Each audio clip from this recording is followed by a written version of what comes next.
Hey,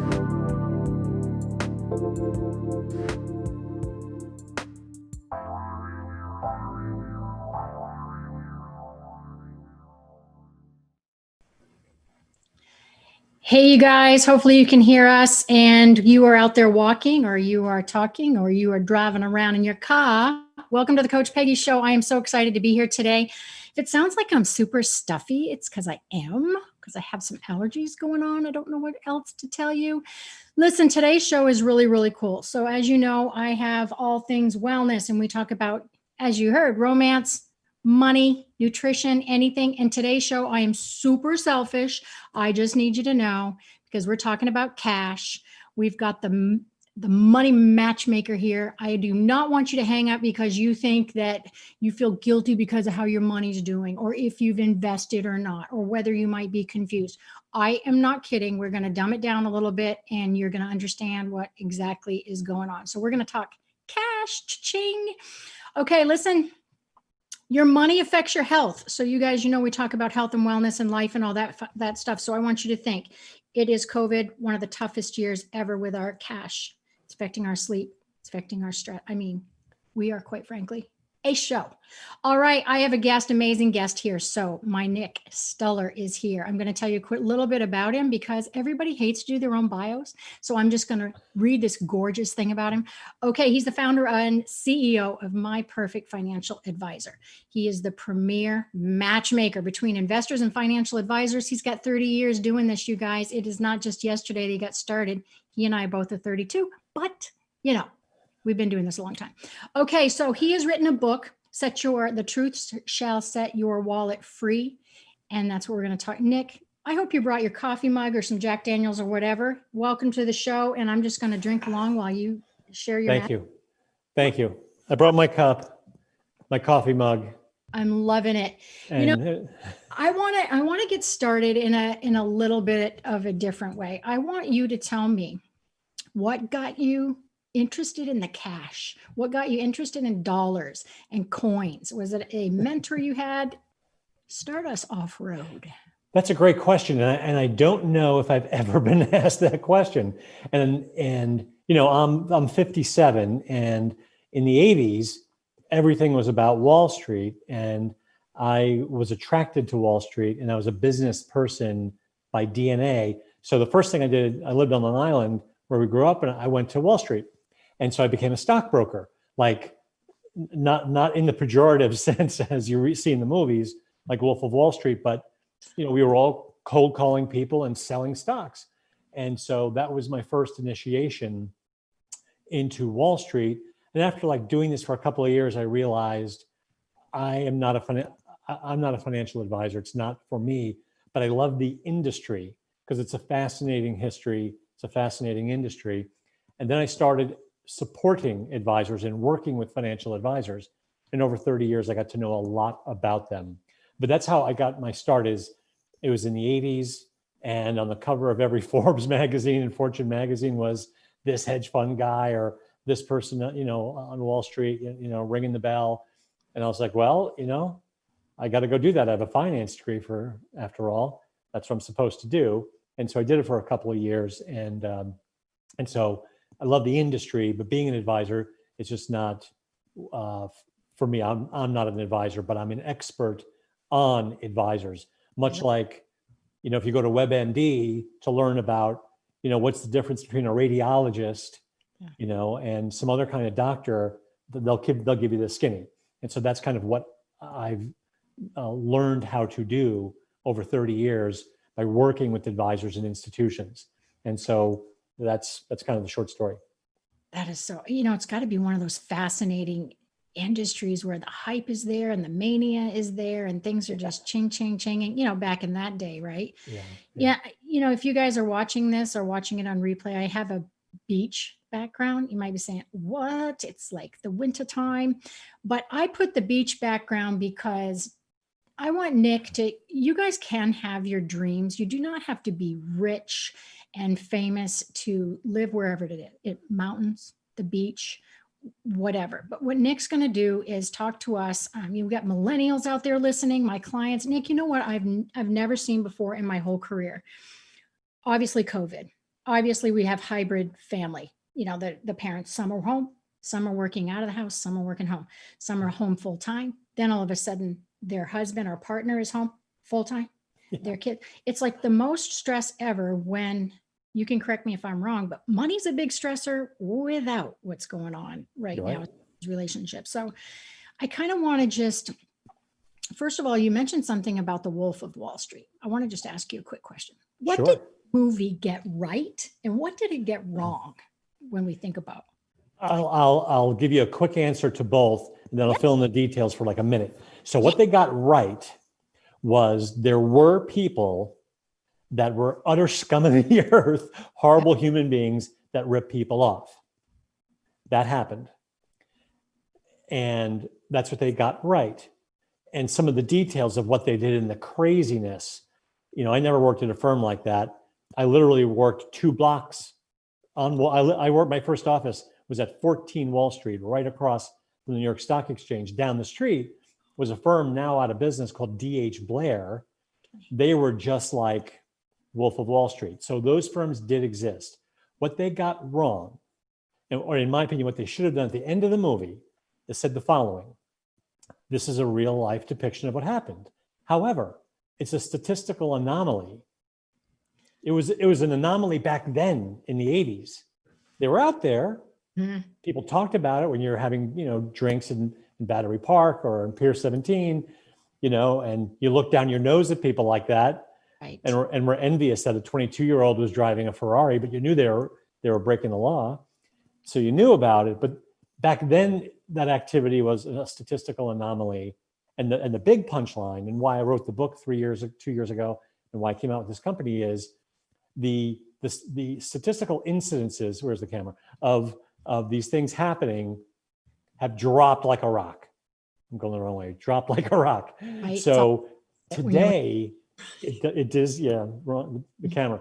Today, you can always find bad in any industry. The amount of wrongdoing today is nothing like it was back when I was a rookie. The problem is that no one knows that. It's not written about hardly at all. Right. You only read about the Wolf of Wall Street, about Madoff, the mini Madoff on Long Island. There's a zillion stories. You read about the negative. You never read about the success story of the advisor that convinced the family to get life insurance. Dad died 2 years later. Horrible, but the family was saved. Or about, the advisor that talked someone out of investing in Madoff, or the advisor that said, do not invest in stocks. You got 80 grand in student debt. Are you crazy? You're paying rates that are higher than the markets are returning. You're losing. You shouldn't be. Those kinds of stories you don't hear. Once in a blue moon, they write about it, but you hear more of the negative, very little of the positive. So what people take away from that void of voice in the media is, you got to be careful with advisors that are out to rip you off. Exactly. And that's not the case. It's a statistical minority, a small minority of advisors, and they're not that difficult to vet out. If you're unlucky enough to bump into a Madoff who was a genius in his own sick way, Right. Sometimes those guys are extremely hard to catch, but you always can catch them and prevent it. You can.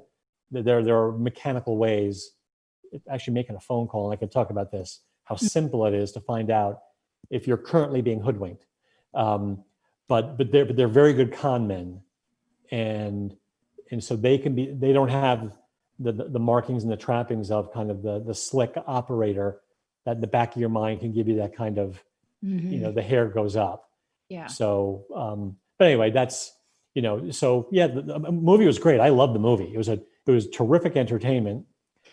I wish at the end they said this was anomalous activity and does not reflect the industry. See, I read something, I read your book, and I read the section that I thought was fascinating because I started to think about my industry. So when you're looking for a crook, in a business, you can go to the Better Business Bureau, see who's out there, see if they're felon, whatever, make a decision. When you're trying to find a primary care physician, you might have some words of mouth. You kind of might check out and Google who's closest, whatever. In my industry, health coach, wellness, life coach, there are 43 and a half gazillion of them, right? Millions of them right now, Jesus. And there's no database. I mean, the advisor database that you can find a good guy, bad guy, good woman. I didn't even know it existed until I read your book. Like, seriously, you can figure out. And the other thing I just wanted to say that you had said I wanted to capitalize on is talk to the advisor personally versus the one marketing for the advisor, the salesy person for the advisor. I mean, get that relationship kind of going, right? So talk to me just about, let's back up first. And I want to ask you, why are we so damn afraid to talk about money? Like, there's so much shame and guilt. Like, my business isn't making enough. Or the kids are like, I can't do a 401k. I'm trying to buy ramen noodles here. What's the issue? There are a lot of books that have been written about behavioral finance and shame, and more that are being written as we speak. It's actually a burgeoning, subspecialty in wealth management, financial planning, financial advice, whatever the moniker you use. So there's a number of reasons, and there's something that I think is more prevalent in the US. It's just a psychological thing that it's basic human psychology. You don't want to tell anyone. It's almost like an animal. You don't want to walk up to an animal in the kingdom and say, by the way, I'm limping, my leg is wounded. If you come at me the right angle, you're going to kill me really fast. You don't tell people that. Kind of the same animal instinct with people. You don't say, hi, good morning. Nice to meet you. I have $500,000 in debt. My wife's about to leave me. And I made 9 horrible years of market returns. Would you like to go out on a second date? Well, you know what I'm saying? Yeah, I do. Make me. It's just basic psychology. You don't want to open up the kimono. And it's sad because it stops people from getting the help they need. They don't want to admit to themselves that they don't know something. Their shame and lack of knowledge, their shame in the mistakes you made. Nobody loves to look in the mirror and say, good morning, Nick. I just made 9 mistakes in the past week. Let's start another great new day. You don't want to admit these things. Right. So it's all wrapped up into that. And then on top of that, it's a really complicated topic, wealth management. I mean, talking about life insurance and standard deviations, and alpha and beta, this stuff puts most people to sleep, and it's so scary too. And so all those factors combined, people just don't want to talk about it. It reminds me, and I'm not going to gender bash, but I'm going to make an observation. So when I'm working with male and female clients, there are lots of similarities and there are lots of differences. Yep. One of the biggest differences on getting my male clients to go to their primary care physician, of which if we gather some information, we could probably change their life, get their blood pressure down, their cholesterol, all those fun things. But they'll walk around going, hey, I'm 30 pounds overweight, my blood pressure's up, I know what I got to do. It gives me the same feeling when you talk to me about money, because if you just would share what you don't understand, what you need, and someone figures it out for you, instead of like my males not wanting to go to the doctor because they think they know what they think they know. Yep. It just kind of reminds me of the same thing, because you're right. Number one, the terminology that you use scares the bejesus out of me, because you know why? It scares me because you make me feel like there's something I don't know, therefore you're going to screw me over. Right. There's not, and this is, you guys that are listening, this is the thing that I liked about Nick, why I reached out to him, because he doesn't have any partiality towards, he's not an advisor. He's not selling his own company in that manner. He is saying, hey, I've done a lot of research. I'm here for you to figure out how to match make this, whether you have $50 to pay for an advisor or you have $5,000. Seriously, that's what your book is all about too, is that the fact that you're saying, hey, I've looked at this for a really long time and I'm giving you kind of a how-to. I bet the advisors who are trying to take advantage of us don't like your book. Well, no, they don't, because I make it easy to spot them. Yeah. And, and just for the listeners, our platform, My Perfect Financial Advisor, is free to consumers. We charge the advisors $995 a year per advisor to be in the platform. So one of the things people always wonder, how are you making money? And there's all kinds of things going on in the economy now where, especially in Wall Street, if those of you that are listening or viewing that know, say, of Schwab and Fidelity, they went to zero commissions for buying and selling stocks. Now, they're making money from other places. It's just not clear. And it's not devious. They're making money from vendors in other places. Right. So consumers, when they hear it's free, they like free. But at the same point, they go, oh, wait a second, what's the catch? Too good to be true, yeah. You know, are you pushing Fred over Mary to me? And as you and I, when we first spoke, I said, I don't care who you hire. My algorithm does. My algorithm says, based upon the data, you should hire this person because we think they're the best based on the data and the science and the artificial intelligence. So, you know, trust is a huge, huge thing. It's huge. And basically, retail Wall Street has a hole to climb out of, which really wasn't dug mostly by them. It was partially, they had a shovel in the hole. There's no question. They helped dig the hole a little bit. But the media, you know, and regulators themselves that make things complicated. There's been a lot of, reasons why people are dubious about advisors, but they shouldn't be, because they're transparent these days, and services like mine and regulators can help you understand them fairly quickly. So let's say let's go through some examples in case anybody's still kind of confused. Let's break this sucker down. So if I'm in my late 20s and I'm like, oh gosh, I believe, Nick, this is great. And I go to your website and I'm like, this is awesome. You produce blank. What's the process that then you get back and go, hey, you found an advisor to kind of meet your needs? Like, what's the process if I'm 28? Sure. So if you're 20, let's take a really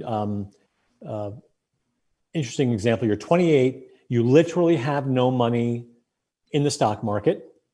You make a living, you have some debt, and you have de minimis cash in the bank. That person thinks, oh, I don't need an advisor.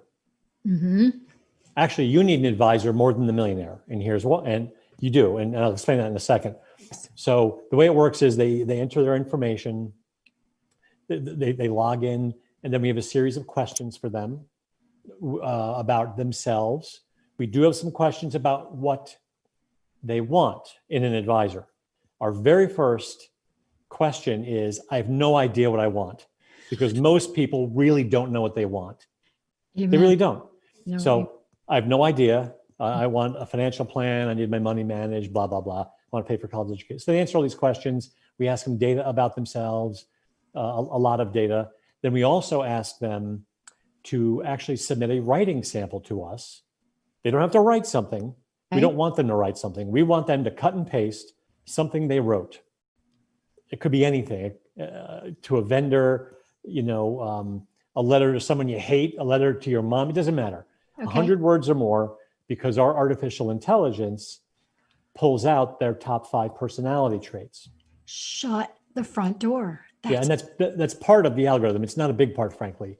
Okay. But there's psychology between using a professional and an advisor is no different. If you are a wild extrovert and your advisor is a wild introvert, guess what's not going to happen? Optimal conversation and dialogue is not going to happen, right? I mean, you don't want to hang out and spill your financial guts. Little Nick, look at that. So anyway, that's the process. And then they hit the button, and then we tell them who their advisor is that we think is ideal for them. Yep. We give them 6 alternates that are delivered in order of fit. Okay. Because they may call the advisor and they have no chemistry on the phone, or who knows what. That's amazing. Yeah. And then they have to reach out to the advisor. The most important thing that we're learning, because the system is a year old, and so we're still learning. I know a ton about advisors, but the system's new. So we're learning about how people react to the system. So what we've learned is that people are really reticent to have advisors call them. So we built the system where they have to take the first step. So you're not a name that's been sold and passed around amongst 22 advisors who are going to hammer you with emails and calls. You, the consumer, must reach out to the advisor as the first step. And we did that purposefully based upon research. And we continue to find consumers like that. So there's change right away, doesn't it? If they're not, they're not in pre-contemplation if they're making some calls. Yeah, if they're reaching out, they're serious. And then to put a kind of a bow on it, if you're 28, you have no money in the market, you're in debt, and you only have a little bit of money in the bank, and you think you don't need an advisor, you're dead wrong. Here's why. There's a thing called a financial plan, which does everything about money and examines everything about money with the exception of investing. You need a financial plan. How are you going to get out of debt? Can you get married and have kids yet? Can you afford it? Are you spending too much money in rent? Did you think about long-term care? There's a zillion things that people don't even know to ask. Right. I mean, the biggest problem to learning is you don't know what you don't know. Exactly right. Yeah. So you need someone to tell you, what are you doing about long-term care? Well, what's long-term care? The moment. Do you have a will? And the list goes on and on and on. So if you have no money, everyone needs a financial plan, basically. And so a financial plan will get you on the right track. And the advisor may come out with the plan and say, guess what? Based on your goals, you can't get there. And your goals were just simply mathematically unrealistic. Right. So you need to either change the goal. Yeah. Yeah. Or change some other reality, i.e. your expenses, your income, whatever the case may be. And so that's what a good advisor will do, is they'll tell you the truth that, you can't get there based upon the information, based upon the reality of today. Do you think there's a part of it that they just don't want to know? They think they've, it's so interesting because I'm thinking about the behavior from my side of, what I see. And it's like, we all have enough friends, right? We need to, in business and with health and wellness, we need to have somebody that's going to tell us what we need to hear, not what we want to hear. Yeah. And I love the way you have it set up because it doesn't feel threatening. It doesn't feel like, they can see my face and they're judging me. It's different than, I remember back in the day, just going to date myself, when we'd get a knock on the door and Bud Woodard was our Prudential salesperson.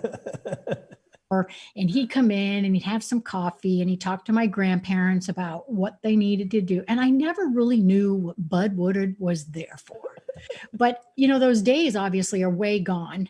And we're going to get ready to go to commercial. And then when we come back, of course, you guys, we do a lightning round, something that's super fun. Nick doesn't know anything about anyway. But before we go to break,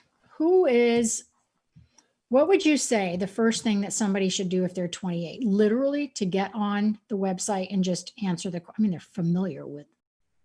And, the questions aren't like. Yeah. They know technology. Get on there. It's not threatening in the sense of there's no other step that it's going to go to. That's what I love about this. I know I kind of said that, but even in today's world, when you go out to get a quote for insurance companies, you're like, oh, I want to know, if Obamacare goes away, how much it's going to cost for me a month. And then all of a sudden, 13 people are texting you and calling you. It's making us not even want to look at something. But the way you have it set up where you can make the call just feels so less threatening. Thank you. Well, the point of the company is very simple. We want everyone over the age of 18 to get a financial advisor in one way, shape, or form. It's amazing. Because, and I can talk about this later, there are plentiful studies that prove mathematically the benefit of having a financial advisor. And then, of course, there's hundreds of thousands of anecdotal stories about that, and my family history is one of them. But so we built this company for the consumer. We didn't build this company for the advisor to get them new clients. That's actually kind of the output of serving the investor. Huge. We want the investor to get help because even in this day, people are buying high and selling low. That's right. And making so many mistakes that are avoidable. Exactly. I'm so excited to finish this conversation. Okay, David's going to take us to break. You guys don't stay away too long. We'll be right back at you with some more fun moolah stories. The Money Matchmaker. Talk to you in a minute.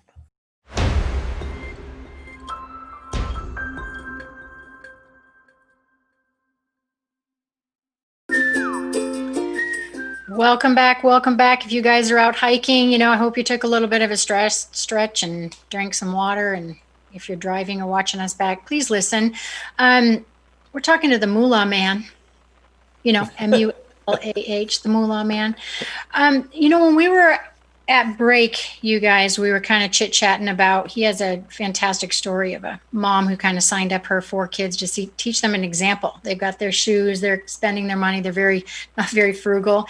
And one of the things that we were just saying before we came back was, we're just not taught how to do a budget. My youngest son, Lord have him not call me after this. He's never written a check. It's okay. Never had a checkbook, never written a check, but there's that kind of out of sight, out of mind thing. And, he calls every day to check his balance. Like, seriously. Calls the bank. How much money you have? I'm like, okay, you knew how much money you had yesterday. You just spent $17 on gas. So, hey, we're just not taught the budget thing. It's crazy because personal finance should be taught starting in grade school. And it should be taught as a core course up until the time you graduate from college. Amen. And there's been a number of, and financial education has been talked about, at least in my industry, basically as kind of a failure because people are making the exact same mistakes. But I think the problem is it's not taken seriously from first grade on. My daughter's 5. We have a piggy bank for her. And it's a cool piggy bank. And it's got 5 sections: spend, save, donate, invest, and 4. Spend. It's clear. And you can. Son's piggy banks like that for Christmas. They will just love to hate me. I'm doing that. I've got it. But it's great. And so it's. I love that. Let's do a lightning round because David is like, Peggy, you said you do that right after commercial and then you always forget, you get to run in your mouth. Okay, I'm going to ask you a couple questions. Sure. So I'm thinking about you. You've been in finance. I'm going to make this up. So I've got my beach behind me. I always wanted to be here and I was willing to come down here and be a bartender if I had to because that was my goal. What location, if you had a choice anywhere that you would retire, where would you want to go? Well, I'll tell you, the place that I've found the most intoxicating and the best place in the country is Belvedere, Tiburon in California. Do talk. Oh, I went there. I've only been there twice in my life, but the first time I went there, I was a young sales guy, and Belvedere and Tiburon are right next to each other, next to Sausalito, and it's at the base of mountains. You're facing the bay. You can see the city, and you've got a little bit of everything. And it's just amazing. The adjectives, the body language. Are you get there, or is it just a dream? Like, seriously, what are your thoughts? I don't think about it that much because I'm not sure why I don't. I should think about it more. But we're East Coasters. Maybe one day we'll get a place there, but it's so expensive. But it's a beautiful, beautiful place. You could snowbird. Can you snowbird sideways? Yes, you can. Sure. No, you could go to Tahoe from there. It's an hour flight. See, let's just do that. You can drive over the bridge, and when COVID's over, you can get a phenomenal meal in a phenomenal city. let's hope they clean up. Gonna go there. Your daughter's gonna make so much money with her little 5-section piggy bank that she's gonna take care of you. Okay, so let's think. Let's do another lightning round. Okay, if you could have any pet, whether it's a sloth or not. Sloths are my favorite. What kind of pet would you have? Well, I've been told that skunks are magnificent pets. You got to take out seriously. I have a friend who's got a skunk. You got to take out the scent gland when they're like a couple of months old. And I'm not saying I would have one, but I think it would be funny as hell to have one walking around my house, have people coming into the house freak out because they say they're wildly clean. They're very affectionate. They're not destructive. They're just great pets. Oh my gosh. Once you take out the scent gland within a couple of months of being born. Key point right there. Yes.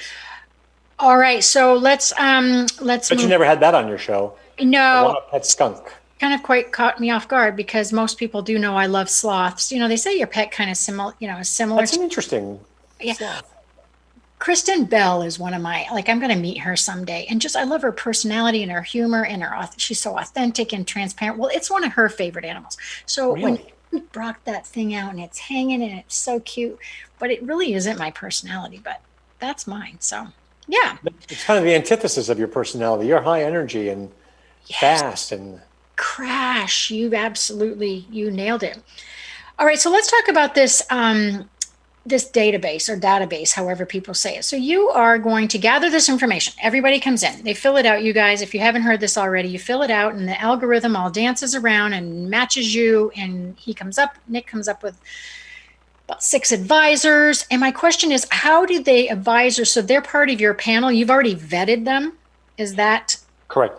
Okay. They go through a very strict vetting.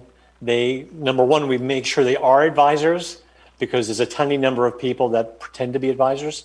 So number one, we validate with the regulators. Are they registered? Yes. And there are several regulators that we have to check with. And then we make sure that they have absolutely no negative history in their background, not even a complaint. That's amazing. Not an accusation, nothing. They have to have a pristine regulatory history. And then they're allowed to be in the system.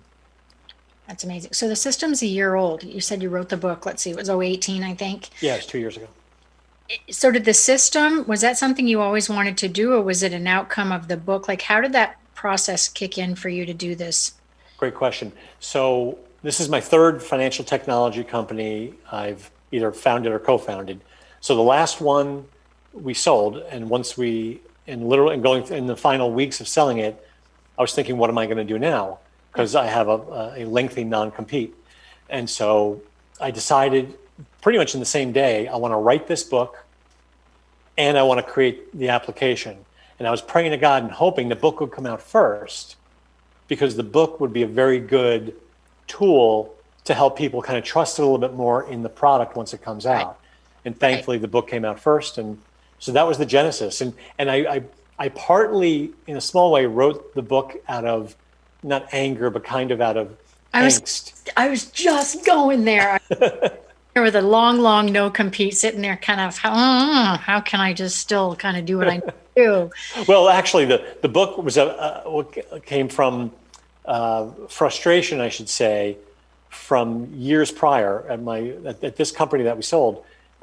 We had a PR firm trotting me around. I was the CEO, because we had kind of a newfangled kind of piece of software. Anyway, long story short, it was about advisors. Almost every editor and writer I met with, this is in New York City, all the majors, you name a name, I probably, met them courtesy of my PR firm. They couldn't wait to talk about bad advisors.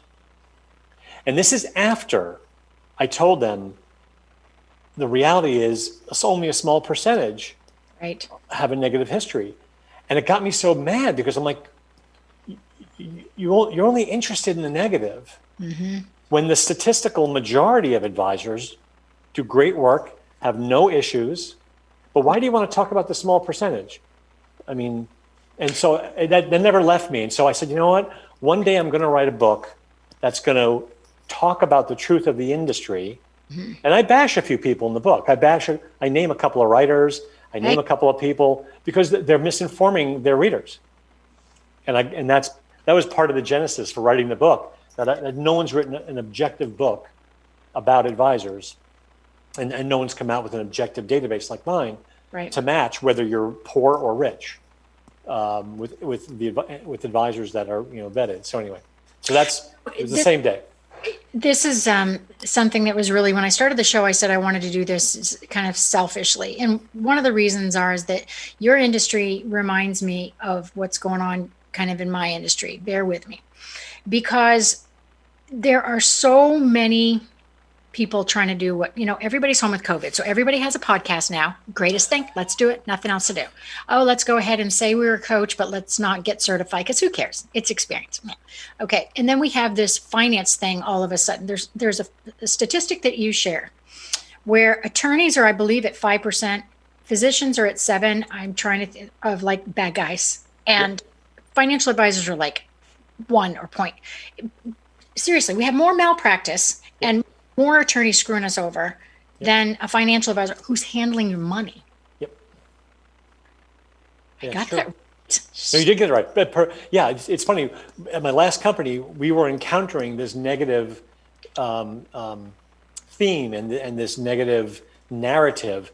And so I said, this might be interesting to do. Let's analyze the publicly available disciplinary records of other professionals relative to advisors.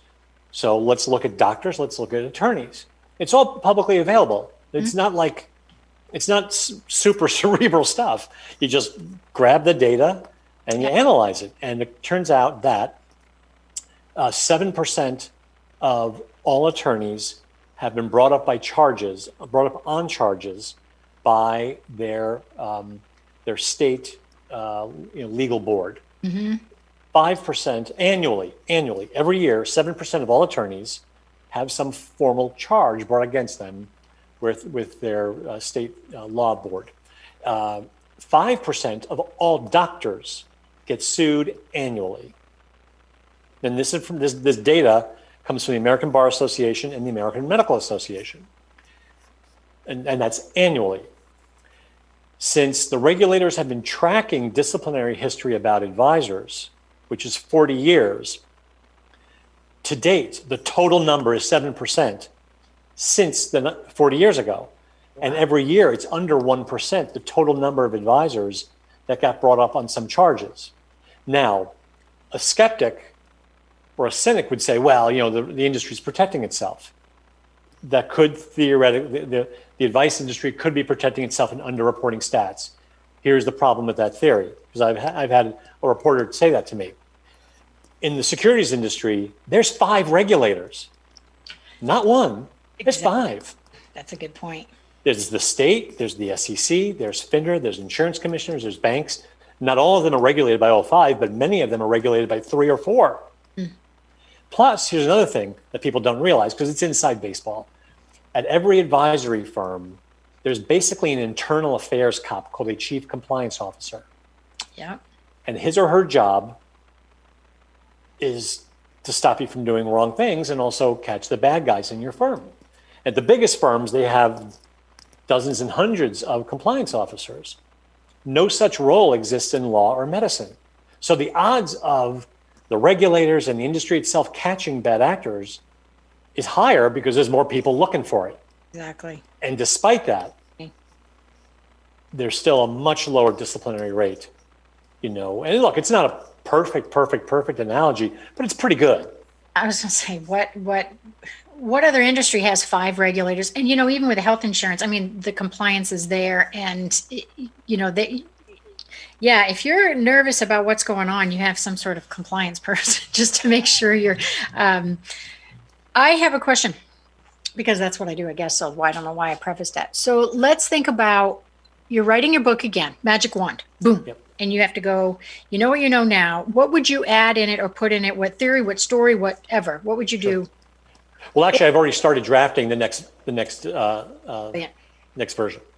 And I intend to do it every 2 or 3 years, because the industry changes, and we're also going to learn a lot from the people both reading the book and using the app. So the first thing I would do is I would include the stories, many of them, of the investors who have since hired an advisor, either through my app or just at a sample.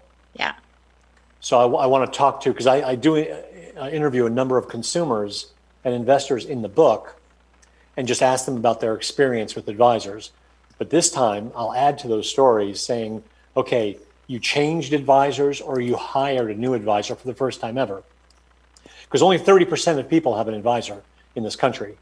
Can you imagine if only 30% of people went to a doctor ever? 8. It's a problem. Fascinating statistic. You need, there are certain professions you really need, and I believe everyone needs, and they can get an advisor. So that's what I would do. I would add these stories about your journey in either changing advisors or hiring a new one. So I'd add that. I would talk about cryptocurrency and Bitcoin, because it's this. What? It's this. I don't even know what to tell you. So I get all this Bitcoin stuff. I'm going, oh my gosh, that must be some sort of gaming thing. I'm going to have to get a couch and sit down. I don't know what it is. in Vegas and I'm going to give up my money and they're going to get into my finances and rabbit hole me everywhere. Like what? I'm sorry, you guys, I don't know this. What is Bitcoin? Sure. I'm not an expert, but I know enough to be dangerous. And in preparation for tonight, I read for the first time ever the original Bitcoin white paper, an 8-page paper by the guy who invented Bitcoin, a very famous venture capitalist, a guy named Fred Wilson, who's a believer in cryptocurrency. And I'm a skeptic, personally, me. Okay, let's go. Yep. Okay. Bitcoin is an alternate currency to a dollar bill. Instead of using a dollar bill or a 20 or your credit card, you can use Bitcoin. It's a digital currency that resides in the ether on a server. And I read the position paper, and I can't claim to understand it all because it's fairly technical. But basically, the guy who invented Bitcoin says there's a need out there to pay people with something other than a dollar bill or a credit card, because if you want to give somebody $4, you can either give it in cash, but if you want to give someone $4, that's 2,000 miles away, there's going to be a hefty transaction charge to do that. Mm-hmm. So let's invent something digital that's safe. That is one of his first statements of purpose of what a cryptocurrency, namely his invention, Bitcoin, would do.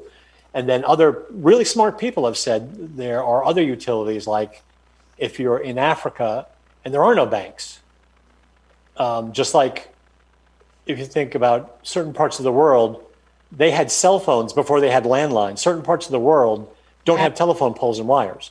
Yep. Their first phone was a cell phone. So there is a utility for digital currencies, but I think it's become an absolute mania. I think people investing, I mean, it's just, and I'm older, so I tend to be a little more conservative. Warren Buffett was on TV. Everybody knows who Warren Buffett is, right? That's so funny that you bring that up, because my David, I start every single show with a quote. And this is going to show you how serendipitous that we're supposed to be together. So I start every single show with a quote, and David's going to probably try to find it to put it up. Here was my quote for tonight. If you do not find a way to make money while you sleep, you will work until you die. Warren Buffett. Oh, I mean, the guy. Right? Well, and here's what I saw. Warren Buffett was on CNBC a few months ago, and they said, Warren, what do you think about cryptocurrencies and Bitcoin? He goes, I don't get it. What if I create Warren's coin today? He's so brilliant. There's no barrier to create your own. And crypto. People get into that because they trust his brand. Well, Dave, he's a wildly intelligent guy. Anyway, but yeah. David, instead of taking us commercial, can you hop on here? I want to ask you a question. Sure. My lovely producer. Okay, Bitcoin, you know what that is, don't you? Yes, I do, unfortunately.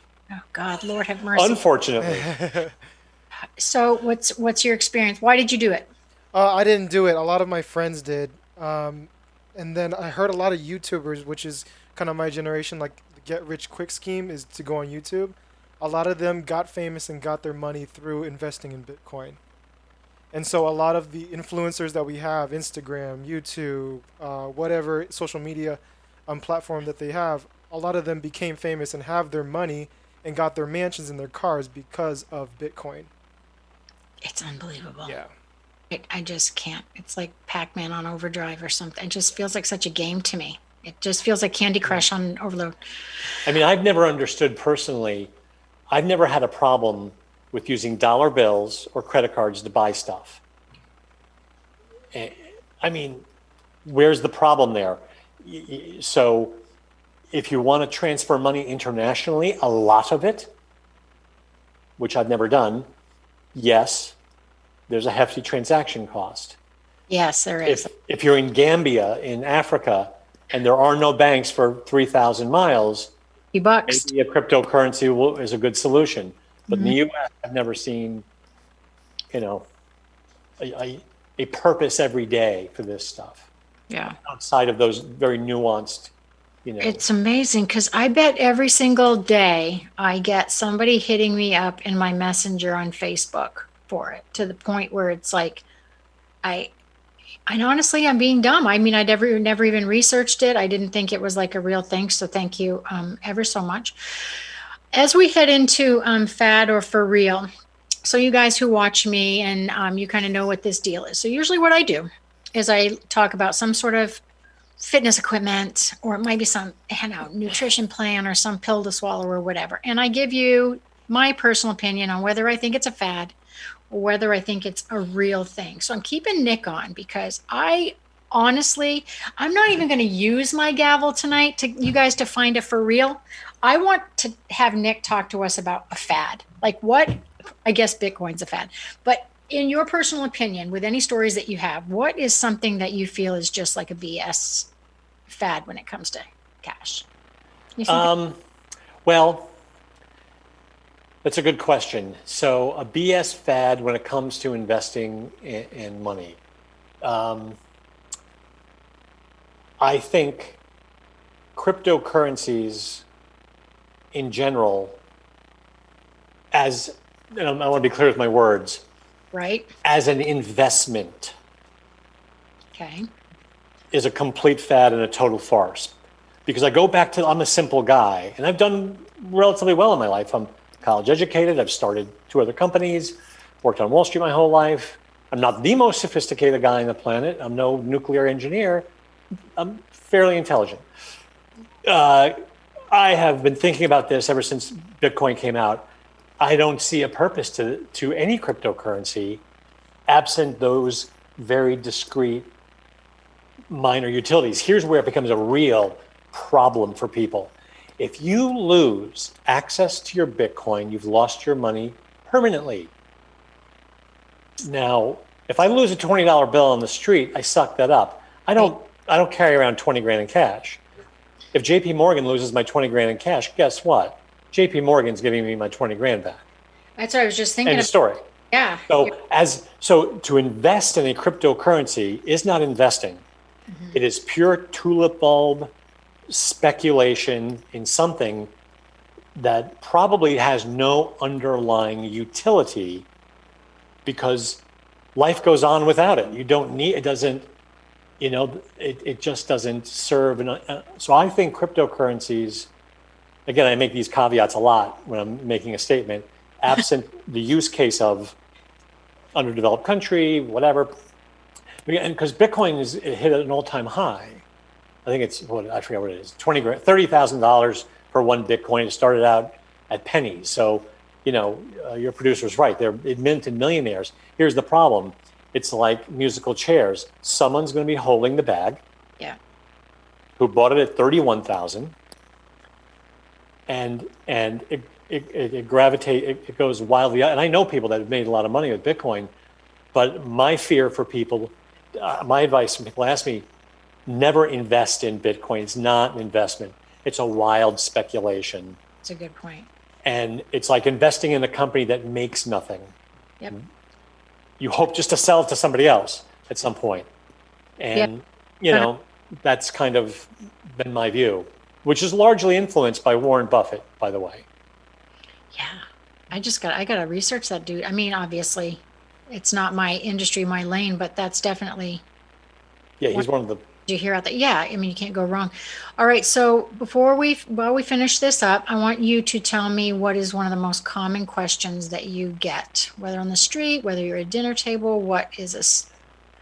Yeah, well, the common statement I get, when I tell people what I do, it's very funny.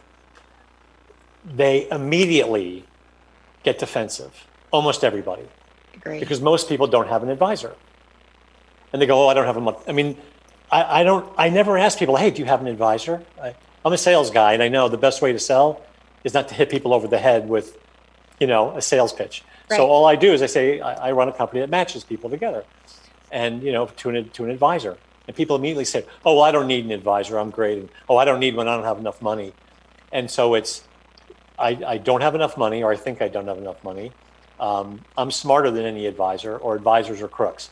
Those are the 3 things people think most of the time when they think of advisors, and all 3 of those are incorrect statements and thoughts to have. And there's an enormity of research to back that up. That's done by really well-known, trusted organizations and all that stuff. Amazing. I can see that would be the most common statement or reaction that you would see. What would you give? We have a couple more minutes. Tell everybody where they can find you, of course. And then the second thing, is there a call to action, quick call to action you'd give everybody listening? Yeah, so it's www.myperfectfinancialadvisor.com. I tried to think of a longer name for the company. I couldn't think of one. I love it. Put it in the comment section too, so we'll make sure that everybody sees. And the call to action is just go on the site, register, exactly, and get matched to an advisor. And you can email us. There's an email address on our website. If you see these advisors and you literally don't even know what you're looking at, we'll respond to you and try to help you out to educate you, on via email or even a phone call. But just go on the site, register. Nobody sees your data. The advisor doesn't see your data. The advisor doesn't get your phone number, your email. No one's going to call you. You have to take the first step. I love it. Nix, thank you so much for being on the show. I'll make sure that they have the link on the comment section of the show that airs tonight.